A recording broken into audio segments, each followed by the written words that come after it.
Well, it's Weather Wagers again. We are back here getting set for another week. I am merely Brett Thackeray. And I'm Dan Tomaso. Hello, everyone. Welcome back to the show. It is great to be with you here. We've got a recap of last week. The NFL started. We had some fun college football games. And, of course, we're going to get to our picks results. We're going to talk about a lot of different things this week, including kind of I don't want to say bad week, Week 3 slate of college football, but it's weak. It's weak. And then the pros actually have some good games. We're going to get into that too. But Dan, let's tell everybody where they can find us. Again, we thank you so much for tuning in and watching and listening to Weather Wagers. Yeah, you can find us, of course, on your favorite podcast platform, which includes Spotify, Apple, Amazon Music, but also YouTube. If you are a video follower, you can both listen and watch on YouTube. But more importantly, the ABC 27 CTV app, which is free for your smart TV or smart device, aka Roku or Fire Stick. And here's even more good news. We are now in more places as of this week.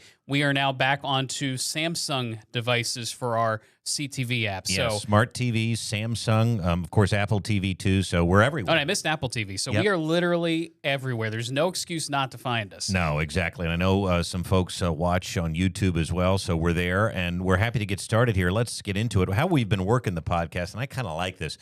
To start each week, we each pick a topic that we want to discuss from the week prior. And Dan, you actually said to me, I kind of want to start this week by following up on something I brought up last week, which was the topic of Mike Gundy. Oklahoma State traveled to Eugene last week to play Oregon. And basically Mike Gundy, in his press conference before the game, said, you know what? Oregon spends a lot of money on its roster. They're the $40 million ball club, and they've got a quarterback there that they spend a lot of money on too. And so we basically said, was he preparing his team for a loss? Was he preparing his fans for a loss, or did he have a point? I mean, the Big 12 does not have as much money as the Big 10. Mm-hmm. T. Boone Pickens has not been there in a while. And so where does Oklahoma State sit in the hierarchy? Now, Dan, we have the results of that game. And in case you missed it, why don't you tell everybody what happened? And I know you have an opinion on this, which is why this is where you wanted to start. Yeah, so Oklahoma State, whether they were being mentally prepared by Mike Gundy or whatever that whole press conference was about, he's saying he gave the program in Oregon a compliment. I'm not really sure that's the way it went over. I mean, he basically gave up in the week leading up to the game, which I think is not a good way to run a football program. Now, his point is salient in that this was something I was concerned about, that some programs were going to be simply left behind in this new world as we're trying to navigate all this money, the collectives, the NIL. And obviously, Oklahoma State does not have a roster anywhere close to what Oregon does. Was the final score 66-3, I believe? 69-3. 69-3, even worse than I thought. So it couldn't have gone any worse for the Cowboys. And this was a program last year, if you remember, early on was picked as a top contender in the Big 12 and fell flat on their face last year. Well, you know how many games they won in the Big 12? None, right? They won 2 non-conference games. They were I think they were 3-9, but that was an 0-9 in the Big 12. Awful. And now they're starting this season out much in the same way. The roster has trouble, and it may very well be for the reason that Mike Gundy said. They don't have the money that other programs have, but it's also part of his job as a coach. We certainly know this, being Penn Staters and who our coach is, James Franklin. He's got to be the fundraiser. He's got to kind of beat that drum. He may not like what's happening to college football, but as you often say, with life comes change, and you can't stop it. There's no going back. There's no stopping it. He's got to adapt or get out. And to this point, he's been extremely successful. So let's give him some credit there that until the last 2 years, they were a consistent program. They would knock off top 25 teams. It was a fun place to play. They were kind of this run-and-gun offense. That's where Jim Knowles got to start. Jim Knowles got to start in the Power Five. Yes. He was Mike Gundy's defensive coordinator. Well, because he had to fix the defense. They had a national championship contending team, but the defense couldn't stop anybody. Until Jim Knowles got there. And so Mike Gundy made some good hires. He also hired Mike Yurcich. Yes. Another familiar name. Do we mention that name anymore on this podcast? Probably not as a Penn State fan. But the point of it is Mike Gundy was as much in the fabric of college football as now he appears not to be. Can he survive this season? I don't think so. I think the writing's on the wall now, unfortunately. But Mike Gundy, it's almost like who needs who more, though? I'm wondering if Oklahoma State goes out and hires somebody, if they really start to go the way of Tennessee had for many years, or Nebraska for many years. Wade through the waters but not survive. Right. Maybe they do need Mike Gundy if they can give him some resources and if he adapts to NIL. I don't. It's an interesting cause because if they get rid of Mike Gundy, they may very well end up where Oregon State and Washington State are. Correct, and that worries me. Well, and I think that's the main point of why I wanted to bring this up, is that I think some programs are perilously close to falling out of the national stage, which, as this new realignment that's projected around 2030 takes place, you want to be in a strong position, because if there's a mega conference or two mega conferences or whatever the case is going to be chasing the TV money, you don't want to be left behind. No, you don't. We're going to come back to Oregon because I'm going to talk about them a little later when we scary stuff. Talk about Penn State. But right now we're going to shift. My topic of the week I wanted to bring about is I owe the Philadelphia Phillies an apology, and I owe Dan Tommaso an apology because I'm wearing the tie today for a reason. Right. We're going to briefly talk about the Phillies' upcoming schedule here, but the Phillies find themselves after so far to this point winning 3 of 4 against the Mets, and hopefully they can sweep the series. But no matter when you're listening to this over the weekend, the Phillies have all but locked up the NL East. As of this recording, they are 10 games up. This is after getting... What's that number again? 10 games up. And That's incredible. This is after getting swept at Citi Field. They have played some of their best baseball. They answered my call here on this podcast. And this is all the while, by the way, the roster is completely decimated and banged up with injuries, with flu bugs, with shoulder tweaks. It's phenomenal what this group, and by the way, without their ace pitcher, this is phenomenal what has been happening. Mm-hmm. So apologies to the Philadelphia Phillies and to you that said all season, you said two things all season. One, you said, I think this team is good enough, and you have to ride the highs and the lows because it's such a long season. So kudos to you. You were right on that. And then the other thing that you said is you've watched the Mets play, and they're not that great. No. And so you kind of nailed that. You thought their pitching would bite them, and then at times, too, we always get mad as Phillies fans, where's our offense? Where are our bats? Well, the Mets' bats have not been great. It's a similar problem. It's a similar problem, and you kind of called this out and said the chickens are going to come home to roost at some point with that ball club, and it appears that they have. Now, by the way, that's not to say, let's give the Mets some credit here. They're certainly not out of the playoff picture yet. We'll see what they're sinking fast. They are. I mean, we'll see what the next month brings, and I still would not want any piece of them in October. But that's a conversation for another day. I do want to celebrate the Phillies today and just give them kudos. They answered the call. You asked for them to kind of stomp this out 2-3 weeks ago. Did they stomp it out enough for you now? Well, they took 3 or 4 from the Braves. They won the Milwaukee Brewers series. Yes, and now Milwaukee's falling. They beat up on the Marlins as they should have. They didn't win every game, but they beat up on the Marlins as they should have. And then here come the Mets. Again, no matter what happens here tonight, again, we're recording Thursday. They might sweep them. If not, they take 3 out of 4. They answered that call. They did stomp that out. Let's say they do win the 4th game of the series. The season series gets tied today if that happens. Which is incredible. I just want to say, too, they're doing this without Zach Wheeler, without now Trey Turner, who is going to be out for the rest of the regular season. They're doing it without one of the hottest hitters on the team last night, Brandon Marsh, who has the flu. He may be out again. And Alec Boehm now is out for, is it 10 or 15 days? Yeah, he has a cyst in his shoulder, which is kind of scary. It is a little bit scary. So, but my point is these are guys that have all contributed in a variety of ways, not all year, right? But Alec Boehm has had his moments, especially Brandon Marsh coming on. So Trey Turner is somebody that has contributed all year. And I don't need to, you don't need me to tell you what Zach Wheeler has done. But, Dan, the injuries are piling up. And so, we still have a few games to go to officially clinch the NL East in the playoffs. Has what this team been able to do this week, has it been enough to prove to you, even if some of these injuries do pile up and there's issues going into October, can they still make a run in the playoffs? Oh, 100%. And the reason why I say this is no team is perfectly healthy right now. There's issues galore across baseball, and this is a truly wide open year. There's not a single dominant team, although you could argue right now the way the Phillies have played since mid to late July till now, actually, we are one of the more dominant teams. The Phillies and the Brewers, although the Brewers just got swept by the Rangers, and that puts us in a position, and this is interesting, that these Philadelphia Phillies could, if they wanted to, take complete charge of the National League. Well, and here's the difference. This past week has shown it. Dominant starting pitching, keeping the game close until all of a sudden the Phillies offense breaks it wide open. And in these Mets games, that's what's encouraging me, is that they're not just winning close games. They did the first game of the series 1-0. Yeah, you got to find different ways to win, and they have. They piled on in games 2 and 3 and didn't make it close. Quick note about Aaron Nola. You told me, and I don't know if you're the biggest Nola fan, I'm not. but you did tell me, you said, you know what, because I was texting you and complaining a bit, and you said, He's rehabbing in real time. Give him some time. Now, I realize, too, we know some Mets fans that said, don't worry, he will feast on our lineup. Maybe it was that, but also, are we seeing Aaron Nola settle in at the right time? I hope so. He did look very good. Yeah, I mean, I hope so. There still could be some bumps here as he tries to recover and get his control. It's all about control with him. He doesn't have the overpowering stuff, but he has to stay out of the middle of the plate. And he did that. He has to work the edges and up and down. He did that, and he didn't give up a home run. Right. And Ranger, too. Ranger's doing that. Oh, Ranger was never a question. He can step up in those moments. But Nola coming out of the rehab and always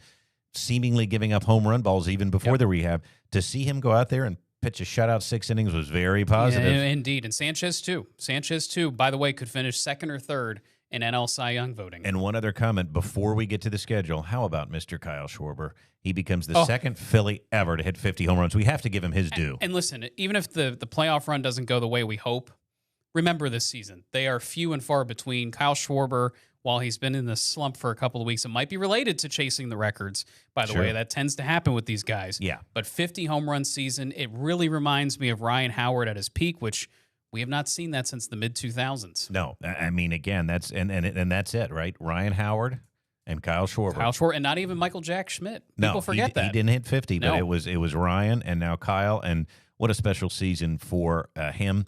And as you said, no matter what happens, you get into the playoffs, you give yourself a chance. It's been one heck of a season. But this team deserves the parade on Broad Street. This team needs to be immortalized. And I hate to say this, but we'll always remember them fondly. But, Dan, they kind of need to cap this with a ring this year. It's always tough, though, and you can't take anything for granted. But I'll tell you one thing. One thing that's different about this team than in the past couple of years, we have a productive center fielder, both at the plate and on defense. And the way he is playing right now, if he's batting leadoff, if he's batting second in the playoffs, he's doing whatever's asked. He's a difference maker. And that is huge that we picked that up at the trade deadline, because look at Cedric Mullins on the other side for the Mets. He might be at the swan song part of his career. I think he's cooked a little bit. But that was a name that was brought up that I know. We could have gotten. I think this year at the trade deadline, Dabrowski did what he needed to do between Bader and Duran. They've stepped up and they've helped massively. And that's part of the reason, too, why with some of these injuries now, other guys are stepping up. And it is phenomenal. So let's take a look at the rest of the schedule.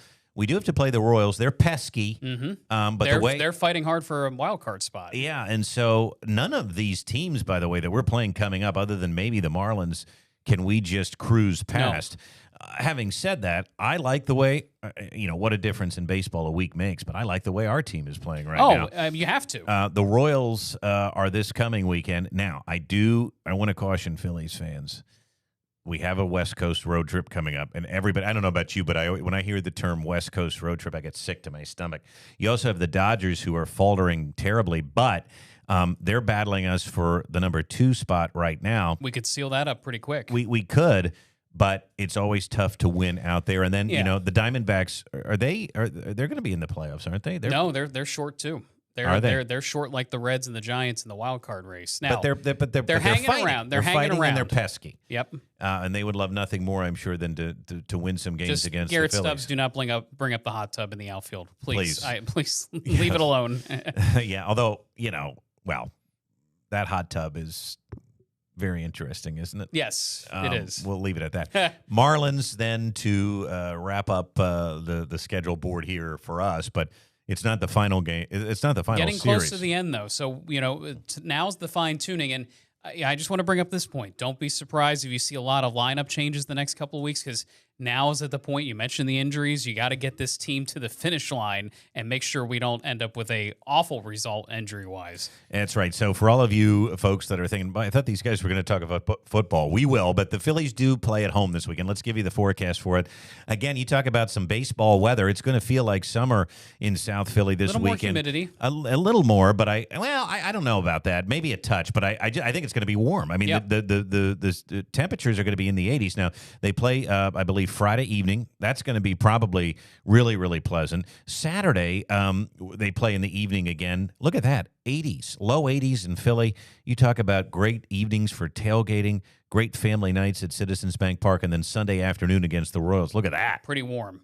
That's what I think it's going to ramp up a little bit this weekend, and that might help the ball travel a little bit too. Well, maybe we see by the end of the weekend, 55 homers for Kyle Schwarber. Well, that would be something. Wouldn't that be wild? Now, the winds are not going to be much of a problem here. Perhaps by Sunday there's a little bit of a breeze, or maybe Saturday. But, I mean, Dan, look at that. The latest guidance suggests no breeze on Sunday. No, it's I just think going to it's be gonna be pretty sunny calm. and pleasant. And that, to me, looks like a great weekend series for your Philadelphia Phillies. Well, that's enough baseball talk for now. We'll see if the Phillies can seal it up until we talk about them again next week. Oh, we do have the official. There's the summary. There's the summary. The Royals come to town. Look at that, 85 on Sunday. You kidding? Yeah, I believe it. I mean, again, I think it's going to be pretty warm here too. And then, the farther west you go, if you are traveling back from Philadelphia, you may run into a couple of light showers. But again, the weather's been so quiet I think it's recently. dried up. Yeah. I really do. I think the weekend looks bone dry across much of the state. All right, let's review our week 2 picks. We can skip over Somebody this. did not do great. Okay, do we have the sad trombone sound, please, Mr. Shiner? He's getting it because Daniel went 2-8. I did go 2-8, and here's the thing: the spread really got me. The results might have been what I thought. There it is. But the spread is what got me. And now, by the way, I shouldn't be bragging. I went 4-6. So It was a tough week. It was. Dan, we both lost the Ole Miss game. Lane Kiffin, by the way, did you hear what he said after the game? He apologized to a group of fans out there. He did. He apologized to all the gamblers, and we were 2 of them that missed on this one. Michigan State, they won the game, but Dan, it took them 2 overtimes to do it, and Bill O'Brien kept it closer than we thought he would. Yeah, I still think Bill O'Brien is going to help turn that program around as best as possible, but I'm impressed with Jonathan Smith. They won a tough game. I mean, Yeah, they Boston did. College fought them tooth and nail. But they didn't cover, and that's why we Yep. can't be too impressed. Here's one that surprised me because Wow. the Vanderbilt-Virginia Tech game was close for 3 quarters. Vanderbilt pulled away. I was all over this. I know who Diego Pavia is. I love Vanderbilt's coach there. And, that team plays physical. We watched them beat Alabama. You have not had very nice things to say about Brent Pry over the years, yet you picked him in this game. I was stunned, and you lost. It was by now the or way. never, in my opinion. So Well, it's never. It's never now, and I think he's in a world of hurt. If we need a DC in the next couple of years, don't be surprised he ends up back in Happy Valley. Can you explain the Eagles not covering the 8? Because we both lost that one, too. I think, unfortunately, the way the game started, the Ben Van Sumeren injury, plus the whole spitting incident, it just kind of started in a clunky way. The defense took a little bit to kind of get acclimated, and we saw this last year with Vic Fangio's defense in the first couple of games, that it took a little bit for the corners, the safeties to start playing fast. Well, and let's not forget the other big thing that happened in the game, which we predicted. The weather and the lightning delay. And Bingo. So the lightning delay, in my opinion, really slowed down the second half. Obviously, both teams did nothing in the second half, so that really affected the end result. I am surprised the Eagles never broke through with the running game with Saquon in the second half, but the blocking was a little bit poor in the second half. The execution was a little bit poor. There's some things to clean up. Yes, certainly. absolutely. All right, let's show you the board again because we've got other picks to review here. We both, I picked the Packers. You went with the Lions. I certainly called that one correctly. The Lions look rough. They may be in for it here. We got the Bills correct. They came back. Now, they had some work to do to come back, but they came back to beat the Ravens in the fourth quarter. And my, oh my, we got that one right. We lucked out. Now, here's one of those games, and, especially gambler, I listen to a lot of podcasts. I listen to a lot of shows that talk about gambling. We've had Brad Powers on. Mm-hmm. I think a lot of gamblers will tell you can be on the right side of a bet and still lose. Correct. And I think we were on the right side of the SMU game Mm-hmm. because they were leading by 14 points. And then they had a some letdown. unfortunate things happen at the end of the game, and they lost to Baylor. So certainly we didn't get that one right, and now they have a loss. My picks from last week, Dan, Iowa State did beat Iowa. Again, it was a close game. I wasn't about to touch the spread. Money line it was. I missed the Penn State pick. We're going to talk about Penn State coming up. They did not cover the 41.5. They also had some problems, as did many teams that played weaker opponents this past week, not just Penn State. Mm-hmm. And Tulane was one of them. Thought they would dominate South Alabama. They only won by 2 points, I believe, and I did not get the cover. Meanwhile, you're 3. I'll tell you what, I also feel like I was on the right side. I would have bet Duke. Mm-hmm.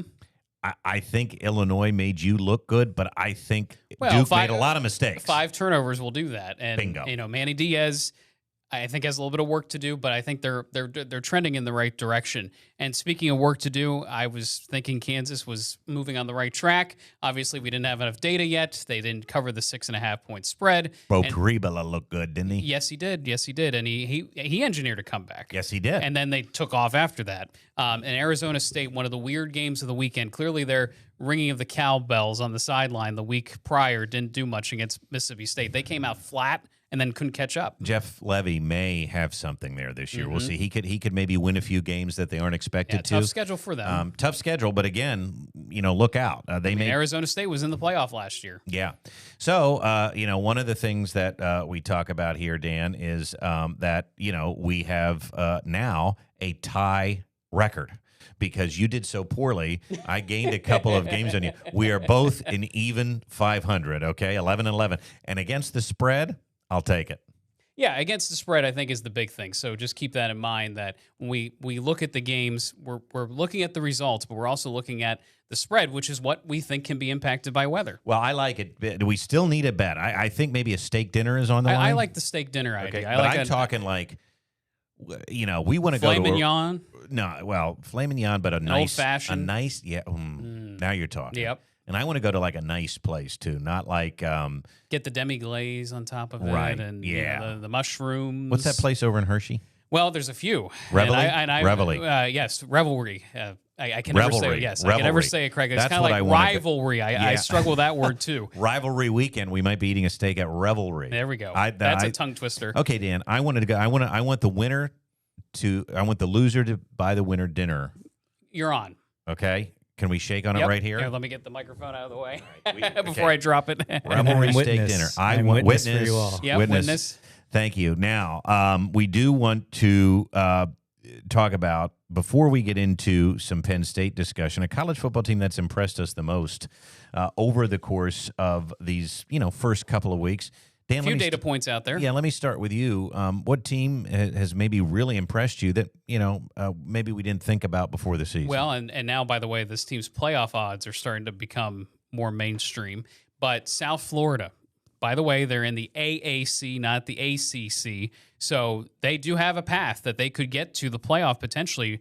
2 non-conference games, 2 non-conference wins that I think no one expected. No one was talking about this team coming into the season. And so you beat Boise State week 1. You have another upset last week of an SEC team that's desperate. Billy Napier's Florida team is desperate.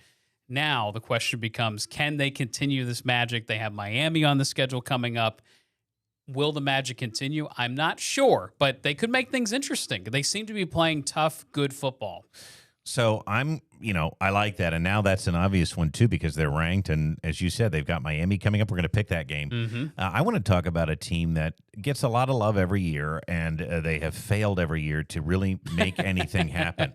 And so I may be jumping the gun with this, but to me, they may, at this early juncture, surpass Indiana as a game that maybe, for example, Penn State should pay a little bit more attention to. And I'm talking about the Nebraska Cornhuskers. Now, they didn't look that impressive in week 1 against Cincinnati. But you know what, Dan? They found a way to win a 1-score game. That has been the bugaboo for Nebraska the last couple of years. I think even going back to, what was the guy that got fired in Justly? Mike Riley, Bo Pelini. Yes, Bo. There's been a lot of them. But, I think that the way that they won that game actually may help to propel them. And then they come back and learning to win's a big deal. Learning to win is a big deal. Then they beat Akron 68-0. Now, before everybody says, well, come on, that's Akron.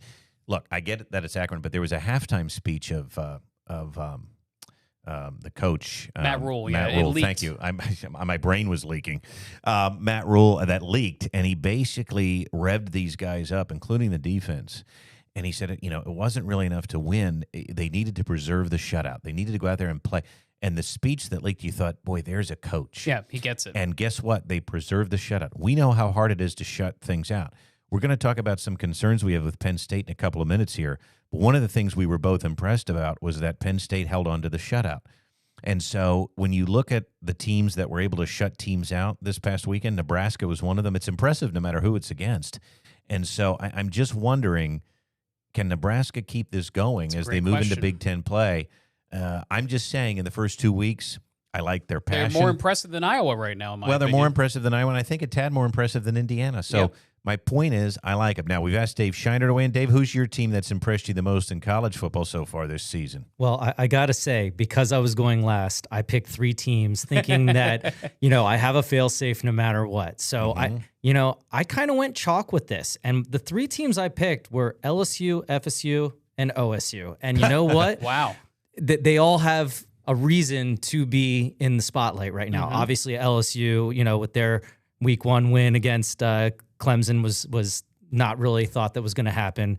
Florida State taking off Bama, Tommy Castellanos, writing a check that his butt actually cashed. But That was impressive. the one that I think is the most impressive right now is the Ohio State University, because I thought with the loss of the 2 coordinators, bringing in Matt Patricia, which, we obviously know his coaching tree coming from the Belichicks of them all. I didn't think it was going to translate into the college football. And even with Brian Hartline, I know he's been with the team since 2018, but I really thought they were going to take a step back. But it truly shows it's not about the X's and O's. It's the Johnny and Joes. And we have that $40 million roster that is, I don't think has wavered at all since their national championship last year. Oh, I mean, Ryan Day's kind of running a pro team at this point, it feels like. It does. And again, Sure does. they were another team. I know it was against Grambling. They shut out. They allowed 0 points.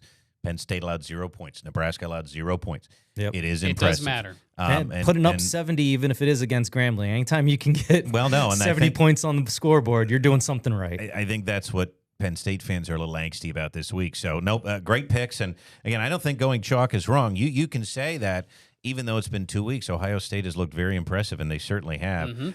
Let's talk about Penn State, and then we're going to get into the forecast. They take on another cupcake this week in Villanova fans. Well, no, they're aware of it. But I listen, concerns after 2 weeks. Dan, I just want to ask you about the defense. You were concerned about the defense going in. They've played pretty well, and they seem to have adjusted to Jim Knowles. And despite the angst on the other side of the ball, they did preserve that shutout. Any concerns on the defense yet, or are you focused on what everybody else is focused on? The secondary really hasn't been tested yet, so we don't really know. I mean, there should be some talent there, but don't forget, safety is still kind of a question mark for this team. They've had really great safety play the last couple of years, but we'll see how this year works out. Defensive line, too. You've got Zariah Fisher back into the mix. It's good to see. Good to see. However, do they have the depth? Chaz Coleman is certainly a tantalizing talent right now and fun to watch. He could save the season on the other side away from Denai Dennis Sutton. So those are things I'm watching. Linebacker Chaz play. Coleman? Chaz Coleman. Did I say his name wrong? I think so. Okay, but Chaz Coleman. Yeah, So I just wanted to make sure we got it. Chaos Chaz or whatever they're calling him Yeah. now. The Chazmanian Devil, something like that. That's a Jim Knowles name for him. Yeah, so that looks good for now. And obviously this week the defense should do their thing. By the way, they did have a big 4th down stop in the beginning of that game where things seemed to be unraveling a little bit between the offense and the defense. Offense not looking sharp at the beginning, defense allowing a few chunk plays. So they settled in. That's All right, fine. But I want to go to a point that I think needs to be stated. And that is I have a little concern about Drew Aller. A little? I know that that's sort of like almost taboo to say. This is Not sure why. a 5-star quarterback who has started now for 3 seasons, and he's got all the intangibles there. Second under Andy Kolnicki. We have now. By the way, when you think about his experience, right? He came in under Mike Yurcich. Mike Yurcich, it was his recruit. It was his recruit, and then the offense really did not allow him to. It did not play to his strengths. Then the second year, when Mike Yurcich is gone, our wide receiving room was not up to par. Supposedly. No, not supposedly. I don't know. Harrison Wallace is putting up some stats. He is, but again, well, he by the way, he made some great plays for us, but it still was not great. Now this year, he's allegedly, and now I will use that supposedly, he's got all the tools. And yet we're seeing in some of these games, he makes a big-time throw, but then he misses a wide-open Nick Singleton on a little out route. Yep. So, throws it to the wrong spot, essentially. He seems to be a guy that unfortunately, and this could cost the team in big games, that that has some mental streakiness, has some mental problems trying to put everything together. So I worry about that. And I just wonder, is this going to hurt Penn State? So I do have concerns at quarterback. Is that weird? No, I've had concerns since last year because there are moments where you're like, is this guy lost? And too many 3-and-outs, too many stalled drives gets you to feel that way. Now, some of it I think is the play calling. And as much as Andy Koldenicki is praised, I feel like at times he loses track of the game, loses the moment. And at times when this team should be able to physically dominate, there's a trick play or there's something a little bit wonky in the playbook that they try to throw in. At some point, can we just throw a slant over the middle? Can we throw an option route to the tight end? Can we do the simple things right that we're going to have to do right to win games? And if you go back to the playoff games last year, there was some that. You go back to the Big Ten championship, I thought there were some drives where I'm pulling out my hair. Why is that play call being made? I need to see it come together a little bit more. The pressure's on. Well, how concerned are you with Oregon coming to town in extremely 2 weeks? Because Villanova's not going to. We're not going to learn anything. Nope. And then they might not show anything. And then we have a bye week. I mean, is this team ready? We're kind of going in cold, and that's what I've been concerned about the whole time. And again, it may work itself out. Maybe Oregon isn't as good as on offense, and our defense can take over a little bit. I do think the defense is going to have a special year for this team to get where they need to go because I don't see this team winning shootouts. And let me just say one thing to be fair to everybody. Without Tyler Warren, which, by the way, great opening weekend for Tyler Warren in the NFL as a rookie, he was such a huge piece of that offense. You change out all the wide receivers. You change out the tight ends. There is a lot of change in this group. Yeah, and maybe it takes a while to get going. It could gel. But I'll tell you what, if you drop the Oregon game, then you assume you drop the Ohio State game. There's your 2 losses. And what would the quality wins be, especially with such a week out of conference schedule? Does a 10-2 Penn State team, if we get to that point, make the playoff? Well, I think that's where the other help will come in. And I think enough teams will have their own warts, too. So I wouldn't panic as of yet, but they need to look good in this Oregon game. Even if they lose, if it's a tight loss, that would help. Yeah, I really think they need to win it, and I'm not sure that they can do that right now. If it turns into a shootout, I don't think they can. But we'll see. All right, let's get to the forecast this week, and we're going to go through this quickly because it's the same as the Phillies. It looks great for tailgate. Another great weekend. It's going to be a warm day Saturday in State College, getting up to 80 at game time. Remember, this game is 3:30. It's on FS1, and a gorgeous evening. I wish I could go. I'm jealous. Well, and the opponent may not be anything, but just to walk around State College on a party. gorgeous day. Fun. It is. And again, the winds aren't going to be that big of a deal. So I think we're good. There's the cathedral, right? Beaver Stadium. Lots of sunshine on Saturday. Pleasant and warm temperatures getting into the low 80s. I'm in love, right? What's not to love? And again, when you go in with no stress, that's helpful because there's going to be plenty of stress over the next 2 weeks. So enjoy this one while it holds. All right, let's quit yapping about what was and let's talk about what will be. It is time for our Games of the Week. Games of the Week. All right, here it is on the graphic, and you can see it. And we are really talking about some interesting games. Listen, we tried to find some weather, but there's not a lot of weather to be had. It's really quiet. It is quiet across the entire country, but here are the games that we are focused on. We're looking ahead to Saturday. How about this one? Georgia, Tennessee. That's the 3:30 big early tilt. ABC game. Georgia's favored, but only by 3.5. Well, in Tennessee, they seem like they have a decent chance of making some noise this year. But we'll find out very quickly. Okay, Oregon State at Texas Tech. You might be thinking, now, why are they picking that game? Well, that's a Fox game, and also that game might have some wind with it, and that's an interesting one. Texas Tech, they talk about an expensive roster. They've built something. They want to win the Big 12. They're 23.5-point favorites over Oregon State. We will pick that game and show you the forecast coming up, and then the big one at night on NBC, Notre Dame returns home. Remember, they haven't played since they lost to Miami against Texas A&M. Notre Dame is a 6.5-point favorite. That seems high. With a new quarterback and a clunky offense from week 1, I have a lot of feelings about this game. That seems high. Well, here's the forecast for Saturday. Now, I want you to keep an eye, Dan, as we look to Lubbock here. There's a front. Yep. Now, I think they're going to stay dry, and I also think South Bend is going to stay dry. I think every place stays dry, but there's a few showers around South Bend and Lubbock as we move into the weekend. Let's see how this plays out. Rain, not so much of a concern. But I want you to look at Lubbock. Yep. I think the wind there. Big south wind. Yeah, and remember, that's a 3:30 game. That could have an impact on the kicking game. That could have an impact on the passing game in Lubbock.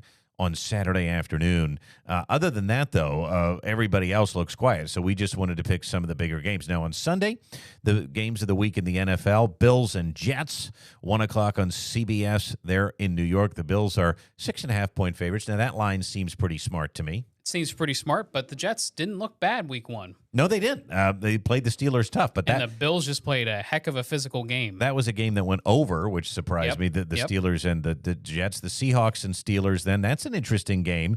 That's a 1 o'clock game on CBS. The Steelers are at home and they're favored by 3. Look at the over/under. Low. 40. One Very of the lowest low. I've seen in the NFL. That's an Iowa over/under. Well, I mean, the Steelers' offense probably isn't that dissimilar. Eagles and Chiefs, then. That's the big America's game of the week on Fox. The Eagles go to Kansas City. That's a big one. Eagles favored by 1 here, which surprised me a little bit. The Chiefs are coming in a little banged up. They got some wide receiver issues, so we'll see. All right. Now, we do have the potential for a couple of showers during the 1 o'clock look at window. Kansas City. Yeah. They're going to be cooked. So, but in that early window, we've got the Steelers game and we've got the Jets game. Maybe a couple of showers in New York, but I don't think it's a huge deal. Now, watch Kansas City, though. Remember, that's a late game.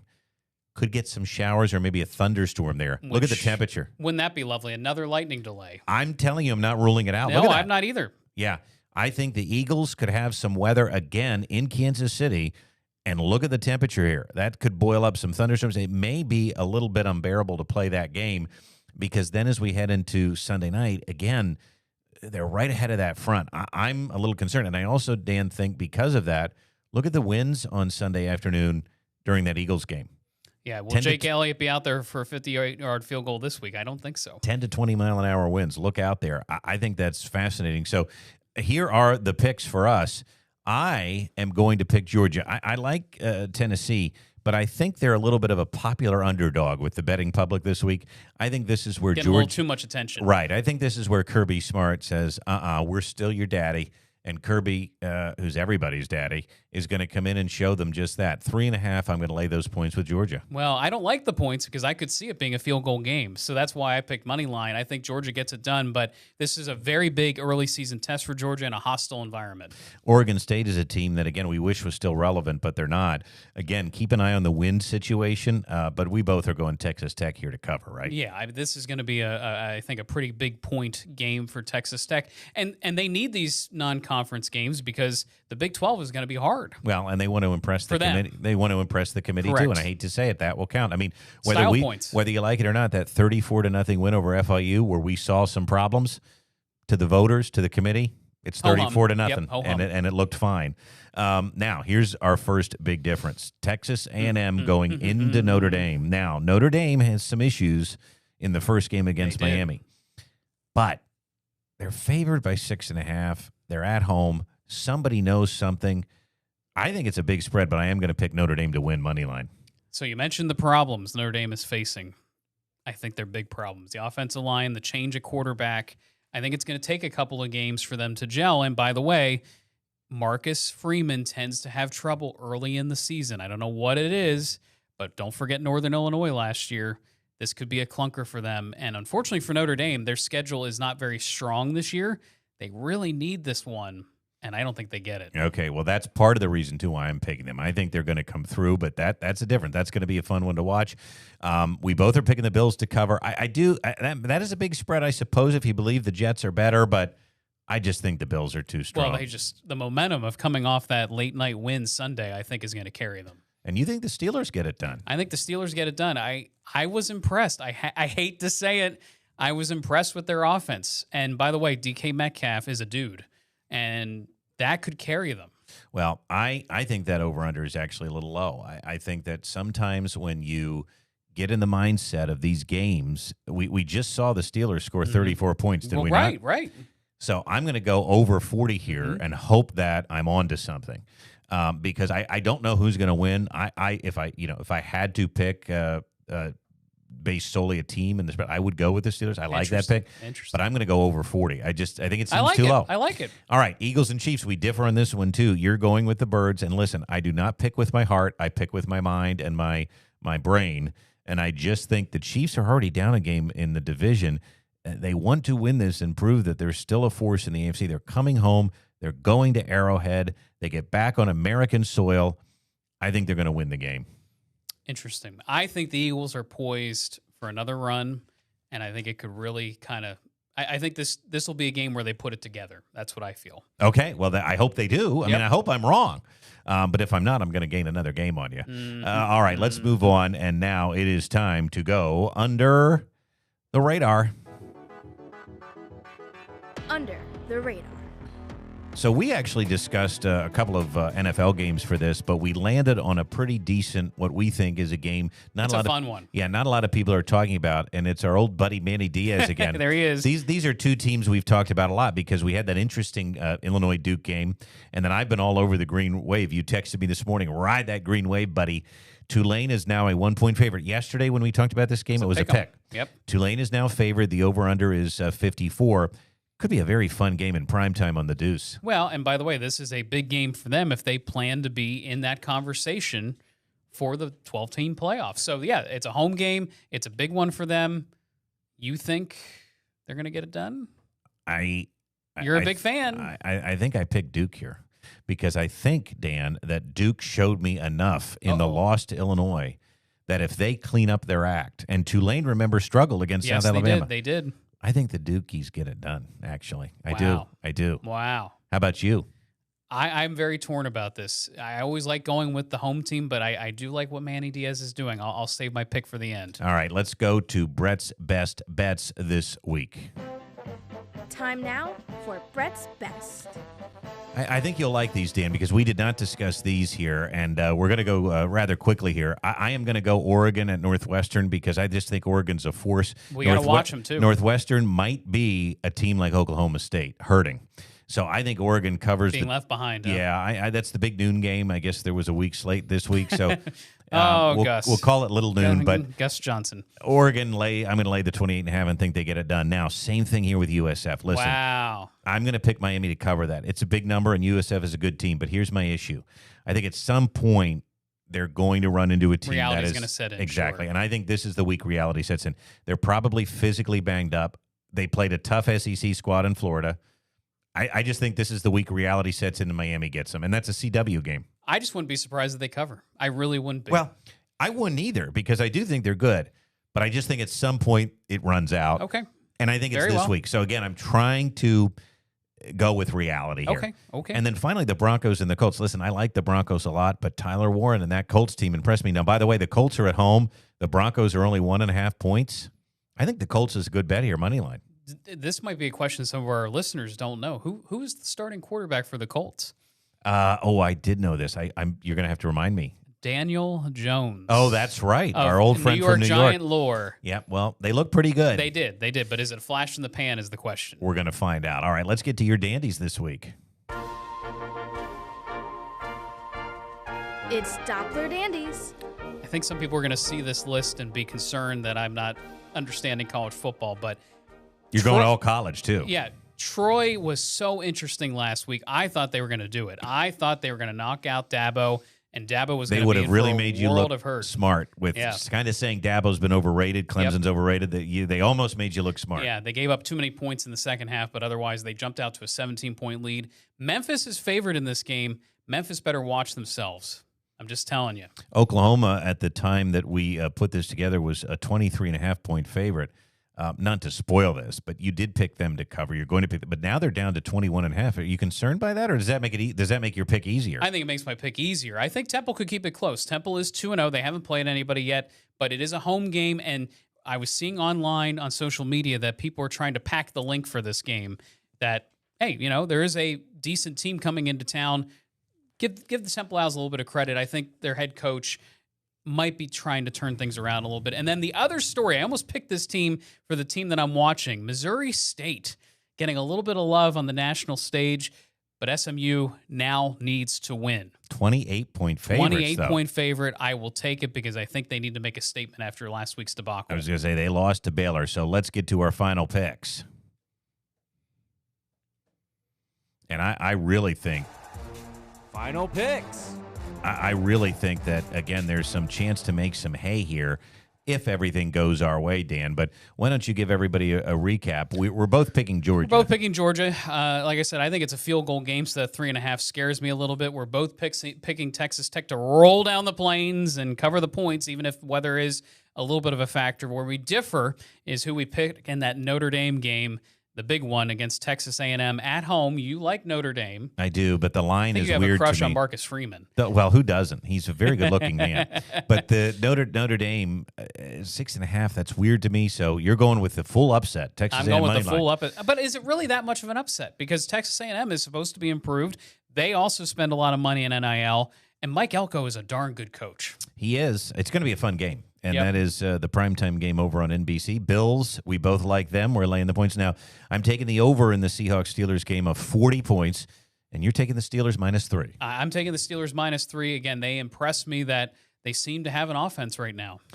Eagles-Chiefs, I hate to pick against the Birds, but I just don't like the setup. It might work in my favor. I think there could be weather issues there on Sunday afternoon.